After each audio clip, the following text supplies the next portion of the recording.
புதனை ராசிநாதனாக கொண்ட மிதுன ராசி நண்பர்களே, இந்த ஆண்டு அனைத்து விஷயங்களிலும் இருந்த தொய்வு நிலை மாறும். உங்களின் பொருளாதார நிலை மேம்படும். பொது நல காரியங்களில் ஆர்வம் அதிகரிக்கும். திருமணம் தடைப்பட்டவர்களுக்கு நல்ல இடத்தில் சம்பந்தம் கைகூடும். குழந்தை இல்லாதவருக்கு மழலை செல்வம் கிடைக்கும். தனித்து நின்று போட்டிகளை சமாளிக்க வேண்டி வரும். கடினமான காரியங்களையும் குறிப்பிட்ட காலத்திற்குள் முடிப்பீர்கள். உங்களின் உடல் உழைப்புக்கு ஏற்ற பலன் கிடைக்கும். புதிய திட்டங்களை தீட்டி வெற்றி பெறுவீர்கள். உங்கள் நடையில் ஒரு மெடுக்கு உண்டாகும். உங்களின் ஆன்மீக நாட்டம் அதிகரிக்கும். குலதெய்வ வழிபாடுகளை சிறப்பாக செய்வீர்கள். தர்ம காரியங்களுக்கு செலவு செய்து மகிழ்வீர்கள்.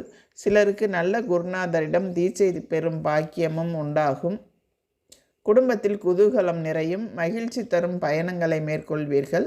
அதன் மூலம் வருமானமும் பெருகும். உங்கள் செயல்களை நேர்மையான பாதையில் செவ்வனே செய்து முடித்து அனைவரின் பாராட்டுகள்